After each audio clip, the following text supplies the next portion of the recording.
Počúvate epizódu podcastu V ženskom rode.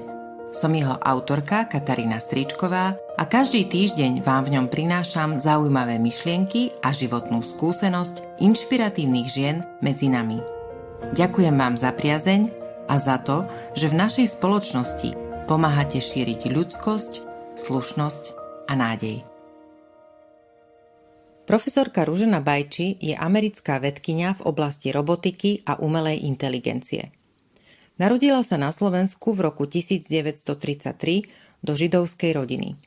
Jej šťastné detstvo skončilo s príchodom fašizmu. Slovenský štát jej otcovi, stavebnému inžinierovi Felixovi Kučerovi, síce udelil Tisovu prezidentskú výnimku, aby ho jeho vlastná krajina neposlala na smrť do koncentračného tábora, no po vypuknutí Slovenského národného povstania výnimky platiť prestali. Jej rodičov odviedla a zavraždila tajná polícia a 11-ročná Ružena so 4-ročnou sestrou sa museli o seba postarať sami. Ružena po vojne vyštudovala na Slovenskej technickej univerzite v Bratislave, kde získala inžinierský titul aj prvý doktorát. Vydala sa a porodila dcéru a syna.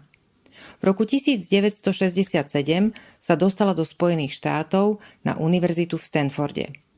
Po vpáde spojeneckých sovietských vojsk v auguste 1968 sa rozhodla v krajine zostať. So svojimi deťmi, ktoré zostali v komunistickom Československu a ktoré režim odmietol za matkou pustiť, sa videla až po dlhých 15 rokoch.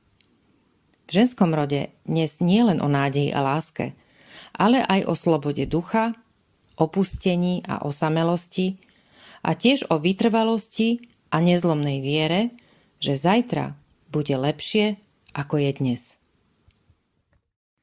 So first, let me thank you again for coming here to talk with me. My pleasure. It's a real honor. I've been reading interviews with you.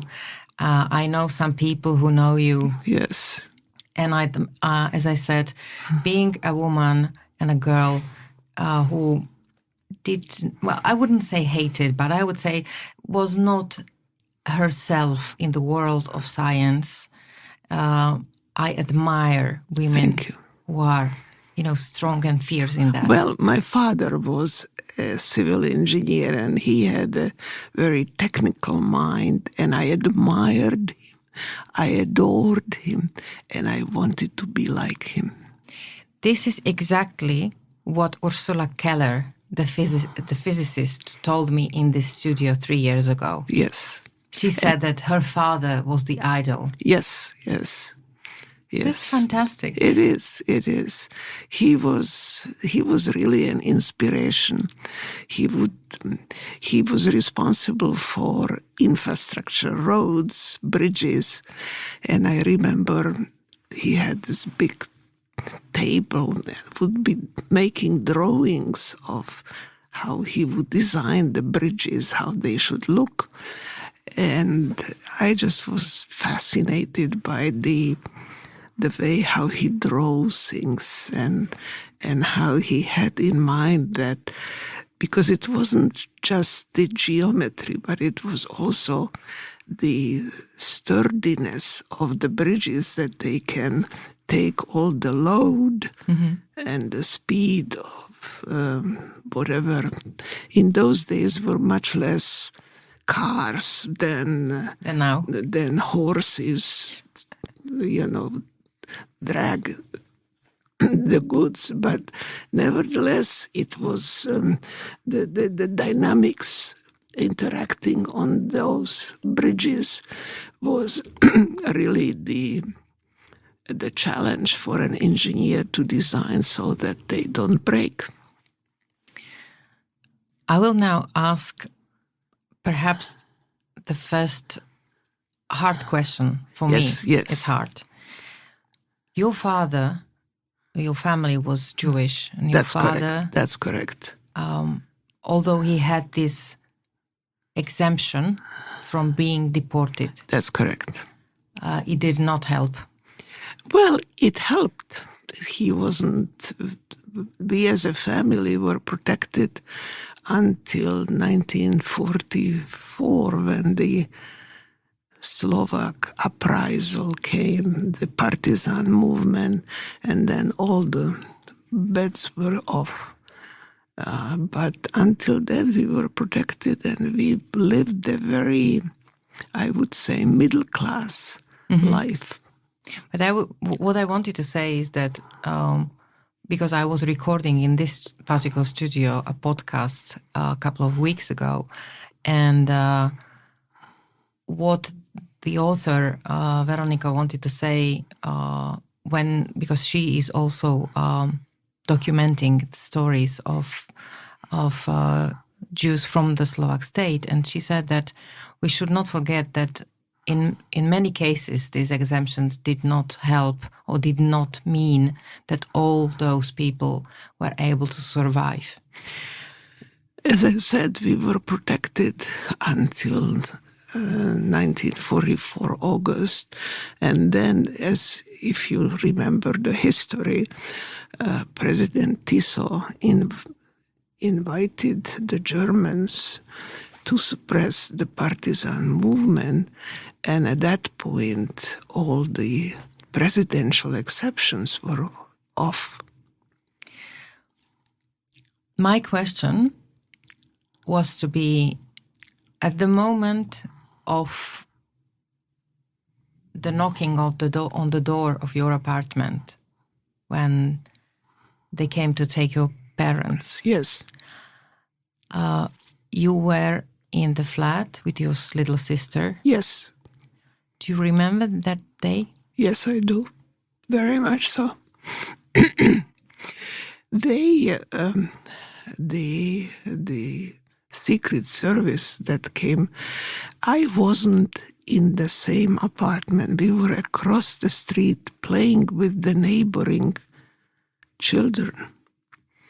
So what happened that when they came and it was clear they were taking them, my mother snuck out and whispered to me, "Be quiet, we are leaving, but we will be back."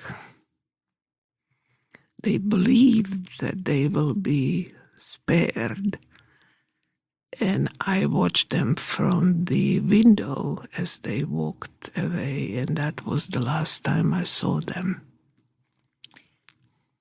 Was anyhow the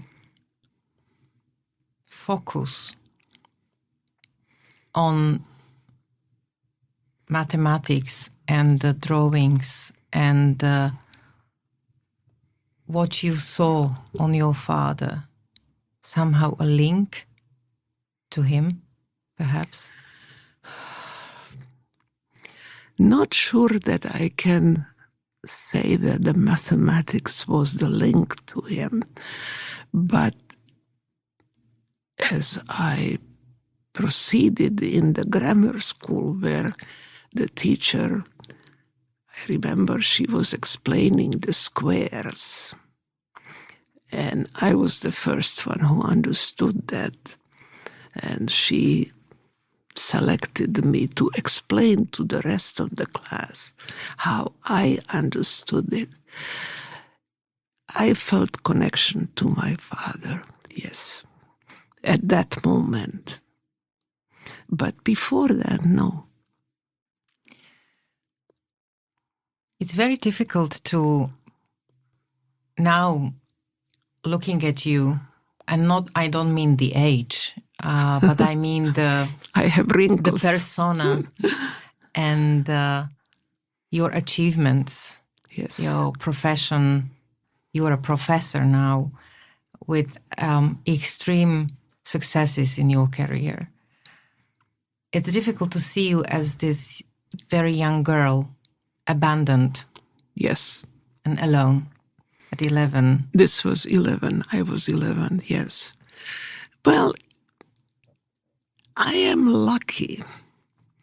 I think I inherited a kind of an optimist survivor personality.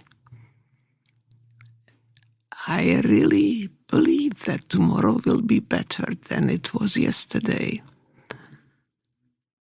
And this kept me through hard times. What were the hardest parts of your story to tell for the first time when you were telling it?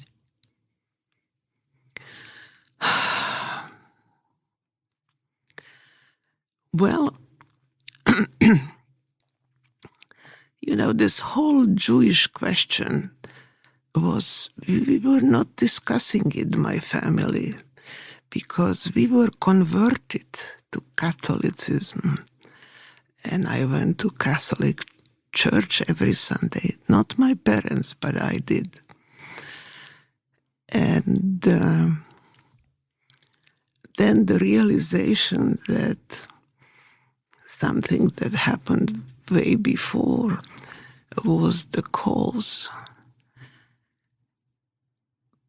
But by the same argument, you see, after my parents were taken, I was left without any means with my little sister.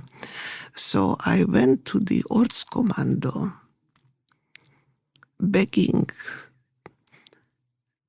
the people to either let my parents out, and in fact I offered them that they should take me instead because I couldn't take care of my little sister.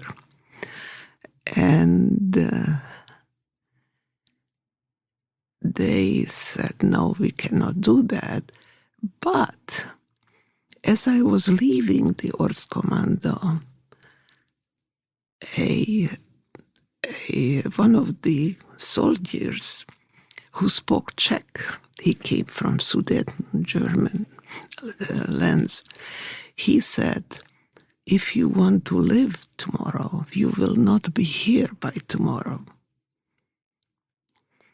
So he saved me, because he gave me a hint that the plan was to take us as well. And I acted accordingly. What did you do? I got on the train the following early morning and went back to Zvolen, where we used to live. And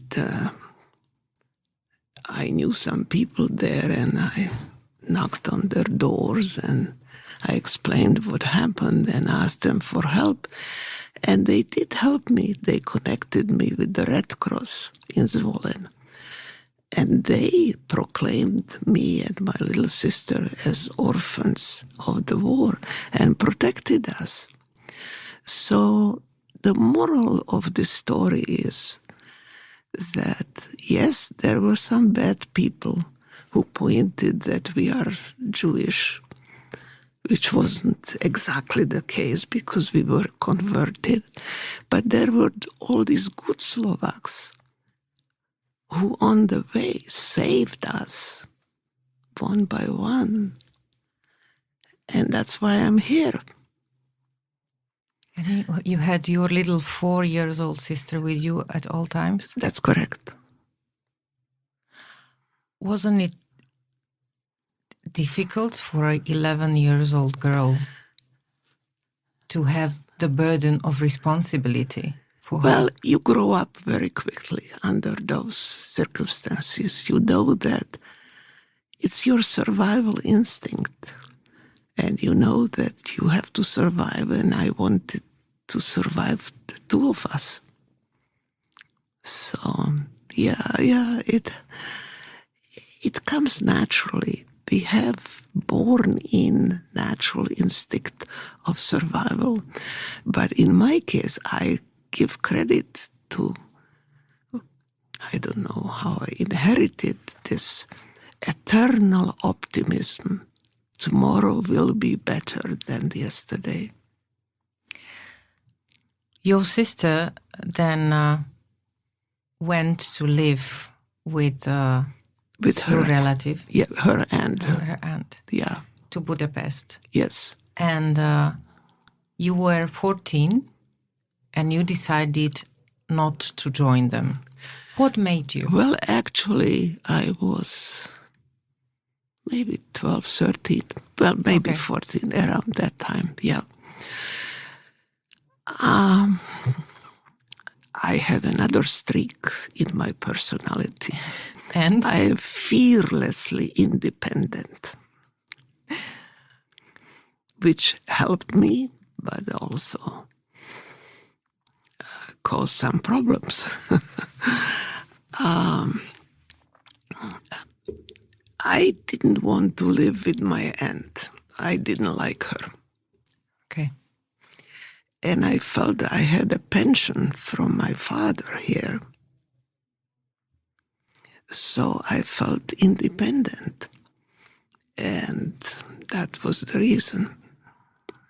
I must ask, I'm sorry if it's too much, but have you ever regretted that? No. No, not at all. In fact, no, not at all. No. The only thing happened as a result of this, that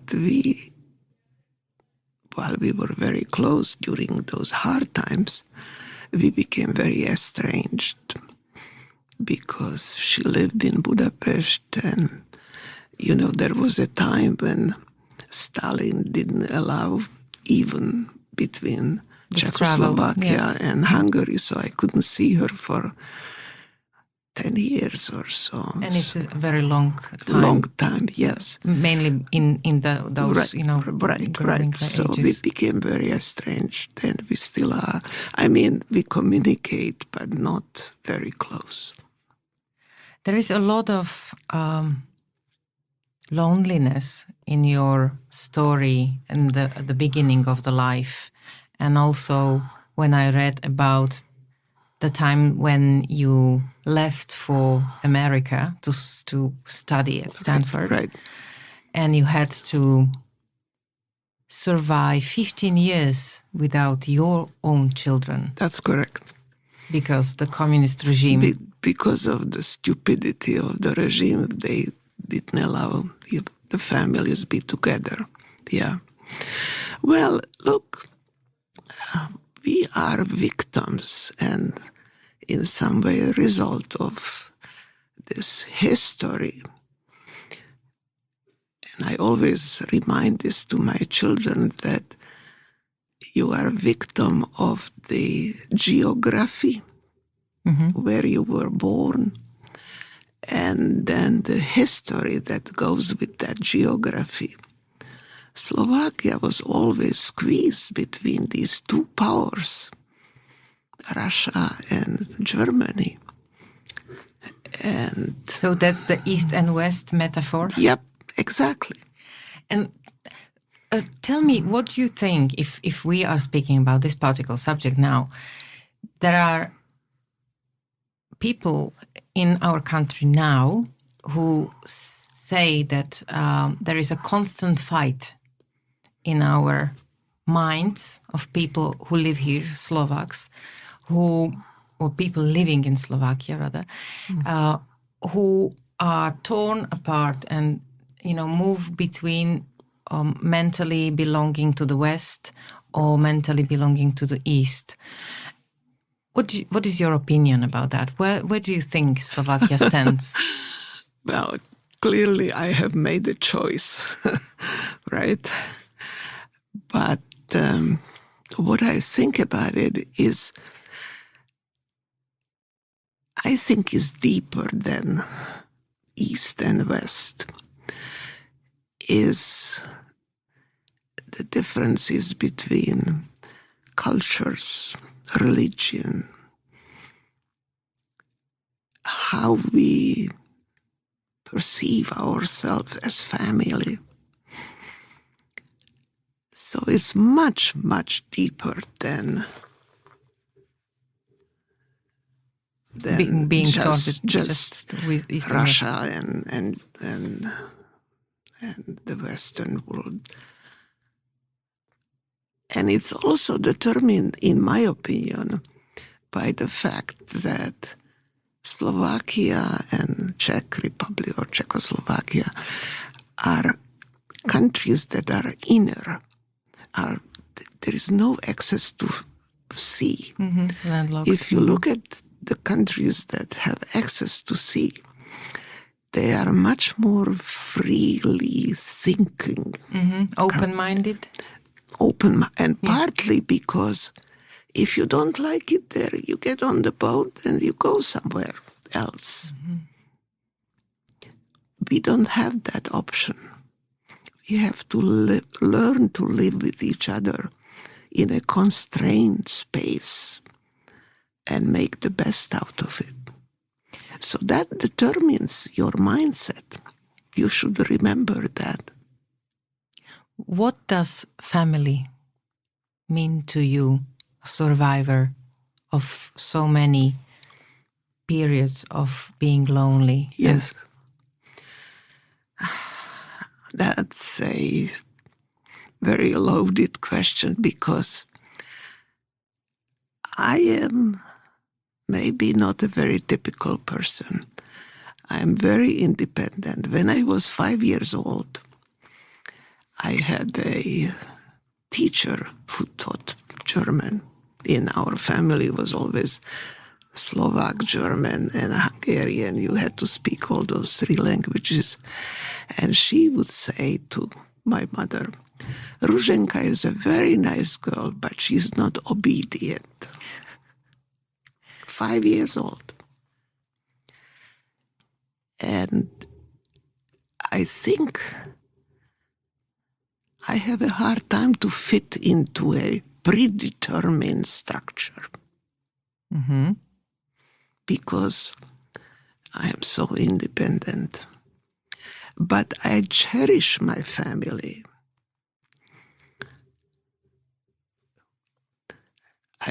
I'm very lucky. I have wonderful 2 children. And the grandchildren. And I'm very lucky to have them. As you saw, my son escorted me here.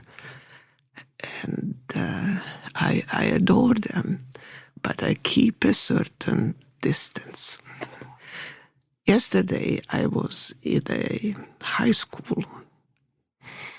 And one student asked me a very insightful question. Are you afraid of dying? Do you think about death? I'm 90 years old. It's a good question. And I said, no. But I don't want to be kept alive. If the time comes, I want to go. And that's my stroke of independence. The question of obedience and obedient child, I totally respect what you say about yourself. However, being in this podcast, my question would be, do you think that this non-obedient child question or comment would also consider if you would be a boy and not a girl? Thank you. That's a very good question. In our culture, in our times, you have to put everything into the time. At that time, remember, this is 1938. Women were expected to be obedient, subservient. And I would say that my mother was an exception. She was a medical doctor, and she had a father who was very forward-looking, so he supported her independence. But that was unique, very unique. By and large, because of our biology, we were expected to obey. But not me. Do you think many things change since then? or? Yes, absolutely changed. And some people feel really discomfort with that. Especially, I think some men feel discomfort with that. Why do you think it's that? Why do they feel that? Come on, I mean... Yeah, I want you to tell it, not me. you know, I mean, if you are the power man, you know, you bring them bread to the table and everybody says, yes, Father, yes, thank you, good. It takes a different kind of a man who will say, oh yeah, okay, well, the mother is also contributing equally to this bread. Not the same way, but in a different way, but equally. And I think, but it takes different men. And I think it's our job in some ways to raise these boys for equally appreciating the woman as they are appreciating men and or boys for that matter. Let me move to the 1968. Right. When you came to America. Was there any difference apart from the freedom of thought, the possibilities, the opportunities? Was there any difference between a woman in science in former Soviet bloc and a woman in science in the United States? Well, I was a student here. I was only an assistant professor for 1 year or 2 years, so I cannot. I don't have a very strong personal experience how a woman would be treated here. If you look at the propaganda, the Soviet propaganda was that women are equal. But in reality, whether this was reality, I cannot test. So I don't know. When I came to America, it was in many regards an eye-opener, because in the laboratory where I worked, I was treated very equally. You know, I was thrown into this technologically advanced situation that I know very little about, and I had to gobble up, 12 hours or 14 hours per day studying just so to pick up all the knowledge that I didn't have. And there were people from Oxford and Cambridge and Sorbonne and, with much more technical knowledge than I had. And so I had to pick up everything. And the language? And the language was overwhelming, so it was difficult. But I will tell you one other observation I will make, what was really interesting. I lived at Stanford, which is a relatively affluent, more upper class kind of environment. And I met many housewives or women who didn't work, but they had undergraduate education. And the idea was that their parents would pay for their undergraduate education so that they can find the proper husband. And the proper husband wanted an educated wife so that she can properly entertain his business partners or, colleagues or whatever, so that the woman would be the right companion intellectually, have intellectually meaningful conversation with his business partners. That was the idea. So these women were very interesting, and they were at home. They didn't work, and they cooked at home. There was much less going out, and they give various dinner parties for their husband. Entertained at home, and then raised their children properly. How did you find that? How was it for you? Oh, I talked to them and I asked them, and they asked me, how is it in the Eastern Bloc? And I said, well, women work and had to work because of the income was needed from the women. And they were kind of say, well, we don't have to work, but this is what we have to do. And they also kept themselves in good shape. And so it was all a facade for the husband businesses, which was really shocking to me. It must have been a trophy wife, really. Like good looking, intelligent. Yep, you got it. Everything offered. The problem is that the dependence. Yes, absolutely. So you were in contrast to them. Yes. Absolutely, because you were educated and then working. Yes, exactly. Did they envy you, or did they just say, oh, poor Ružena, she needs to work? They never told me that. They find it amusing and bewildering. Oh, okay. So your fierce independence again. Yes. Bewildering. Yeah.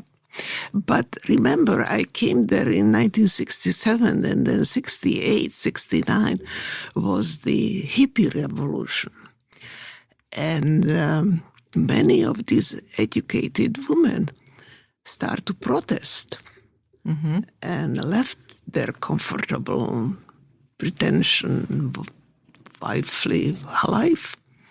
So it was really a upheaval of trying to find their way through life. What was the most exciting thing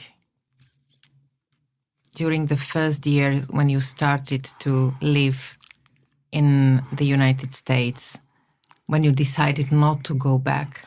Yes.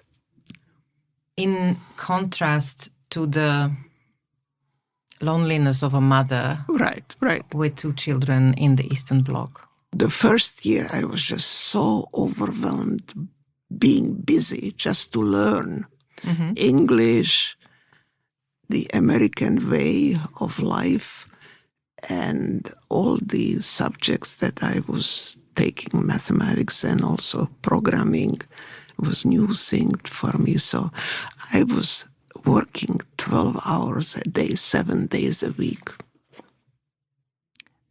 Were there times when you felt alone? Yes. Christmas. Holidays. It was horrible. I missed the kids. Were you able to call them, or only letters? Well, only letters, yeah. And censored, of course. Yeah, of course, and censored. Yes, yeah. Were you able to receive any letters from the children? Yes, I did get them back, yeah. What was the hardest thing when accepting that actually it will not be, they will be able to return to you in a year, in 2 years, in 3 years? It actually took 15. Yes. With my son, 20. Well, my daughter, in the meantime, got married, and once I got a U.S. citizenship, I was able to travel and see her in East Germany. I couldn't go to Czechoslovakia because they would put me to jail, but I was able to go to other socialist countries like Hungary and I would meet them in these other places. I would meet her in these other places. The language, the foreign language we learn, for me, it's a way to communicate. Yes. But it's not, for me, it's not enough. The language, the words, the vocabulary, right. It's not enough if you don't have the solid foundation of the cultural context, yes, of the social context. Right. If you don't know the same cartoons, the same songs. Right. Do you think, do you feel it the similar way like I do? Or how was it easy or difficult in this context in America? It's a totally different culture. Absolutely, it's it's very British in some ways. Is it? Oh, yes. I didn't know. I never spotted that. Yeah, when I came, it was very British. Now it has changed a little bit, got modified with different other inputs. But when I came, it was very British. The loneliness of, it's not only about not being with your people, your family. Right. But it's also about not being able to share some aspects of you, of your history, within the context of the society in which you were born and raised. Is it like that? I made a very hard decision when I decided to stay, that I put that past completely a wall. I focused on science, only on science. It was an escape for me, and a very profitable escape, because it helped me to get a job and flourish.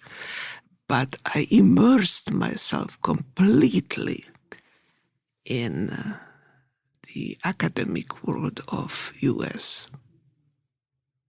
Completely. What is the aspect of your career which you are the most proud of? Oh, it's tricky, isn't it? It's tricky, very tricky, because Stanford gave me the springboard. This is where I learned about computer science, artificial intelligence, technology, and also about the American society to some extent.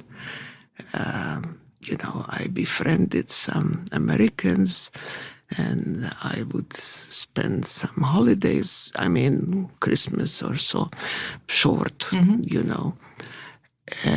that was it. Then in 1972, I got my first job. I moved to Philadelphia, very different from California. Very different. East Coast in general, as is well known, is much more conservative and is much more European influences. So, and Philadelphia in particular it's a very Quaker city. It's very egalitarian. And I came to a department which all the people were about 20 years older than I was. And they looked at, I was the first woman in that department. So many prejudices that fall. And they looked at me as what is she doing here? In fact, one of them told me, you should be somewhere in the suburbs raising 2 children or so, what are you doing here? So, there was a lot of prejudices and questions. One wife told me, Dr. Bajcsy, what do you do with our husbands when you are not teaching? What did you tell her?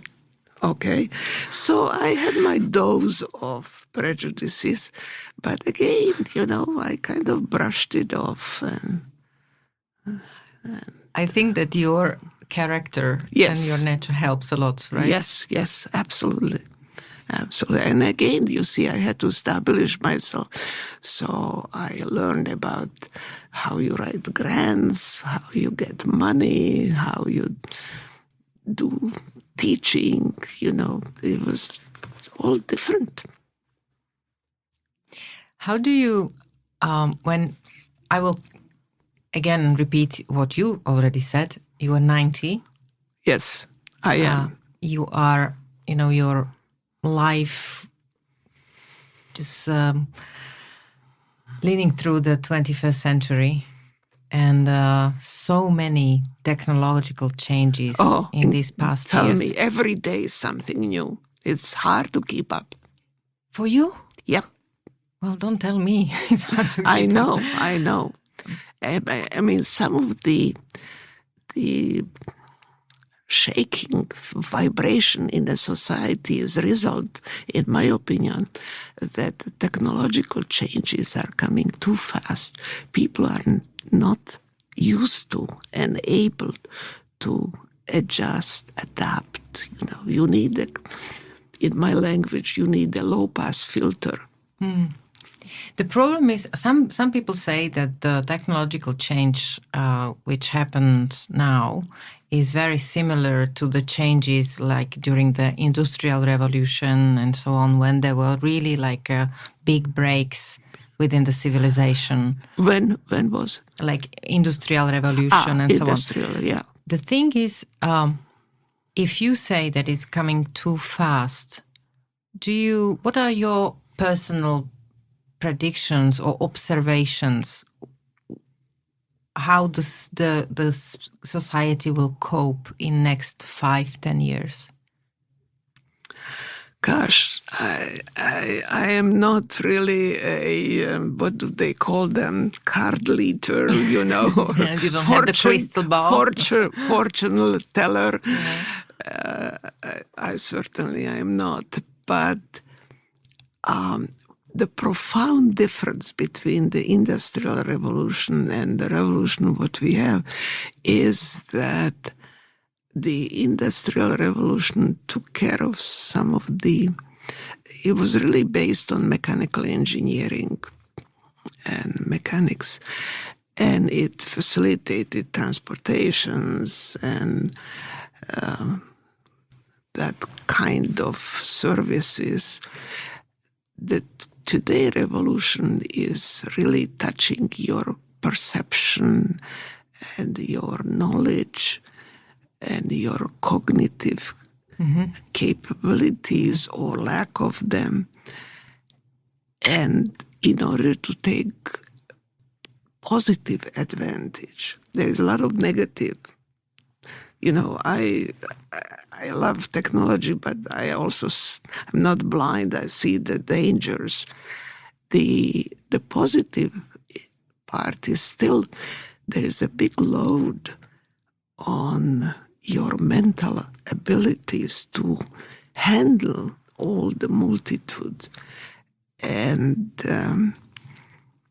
I am afraid that it may cause lack of focus, that people get dispersed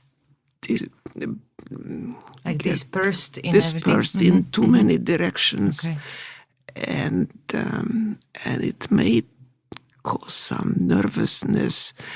And we already read that some people are schizophrenic because that there is an enlarged number of schizophrenic people, partly because the demand is do this, so many multitude tasks. And our body and mental capacity is not made for it. So the mental health is... The mental health is a serious problem and is a consequence of this technology. If I, at the end of our talk, go back to what you repeatedly said at the beginning, that you think that tomorrow will be better than today. Right. What makes you believe that? If we say, there are so many challenges, so many disruptions, so many things coming, so many problems. If we look at Israel and the terrorist attack of Hamas, abhorrent thing which happened, and the world is condemning it. And you look at Ukraine and Russia and war there, and so many bad things happening. What makes you still believe that tomorrow can be better and will be better than today? Well, I will tell you, think about when I was young, I spent a full working day just to do laundry for my family. Today, you put it into the washing machine and then to dryer and go and read something or do something else. So a lot of manual work that especially women were charged has been, I don't want to say removed, but has been made easier. And that's the right place for technology, helping people. In medical area, think about with the MRI, with all these scanners, we can look inside to you and detect what's going on and maybe not cut you, but at least we can advise you, as you get old, your muscles are weaker, so you get prescription of do some more exercises, some natural way of remedy certain facts about your body, eyeglasses, hearing aids, and so forth. So those are positive changes, okay? So in that end, the accessibility to these changes is much broader. I mean, it used to be that you can go to the doctor if you were a teacher or you had a certain status in the society. Today, a simple woman who is a farmer can have a washing machine and wash and other machines. So it's more accessible. Yeah, there's absolutely more accessible. So that the overall, the population is much more. It has been helped to give them more time to learn. Now, would they use it? That's the question. Exactly. That's the question. You see, you and I, if we have more time, we pick up a book or do something or learn or so. Exactly. Or do some exercise or do some hiking or so. Now, how can we reach the bigger population so that they use the free time that the technology gives them to improve their lives, to make their life more meaningful and not to use drugs? Why people use drugs? Because they are bored or whatever. Traumatized. Some. So seems to me that I am big on education. As a mother, as a teacher, as whatever, Ružena Bajcsy, I really think that the answers that technology provides you more time, use for learning, learn from history. Let's not repeat the same mistakes our parents and grandparents made. That would help, wouldn't it? Wouldn't it? Exactly. Talk to each other. What made you the most happy or made you laugh lately? Oh, I take a great pleasure My daughter, she's very successful in science. She just was elected to the National Academy of Engineering in America, which is a very prestigious. Congratulations. Yeah, and I am so proud of her. My granddaughter became a professor at Carnegie Mellon, which is one of the top universities. It is indeed. Well, And congratulations again. Yeah, so I am ecstatic to be able, if I had an inch influence on my family, that seeing the product of that and of their successes and hopefully happiness as well. Because success is not always make you happy, but I am hoping that, this really makes them happy. Do you still remember any song from your youth you loved to listen to or sing? No. Nothing but from from Czechoslovakia? I tell you, Yeah. Coming back here and talking to the Richard Marcos and these people. From Asset, yes. Yeah. I was thinking about this fairy tale about Salt Nad Zlatom. Ah. Remember the Yes, I king do. who... Salt Nad Zlatom, it's a very, very famous. Yeah, very famous. So I thought, well, he understood that Slovakia didn't have zlato and still doesn't have oil or any of these minerals. But what is the salt in Slovakia is the young brains that you guys have, and they should be cultivating them and promoting them and making sure that they come back here. Thank you again for coming and giving me the pleasure and honor with this interview. Sure. And I have absolutely last question, after which I will push the button, the off button. And the question is quite tricky, so take your time. If Ružena Bajcsy would have the opportunity to ask one question and she would know, she would get the answer, what question she would ask?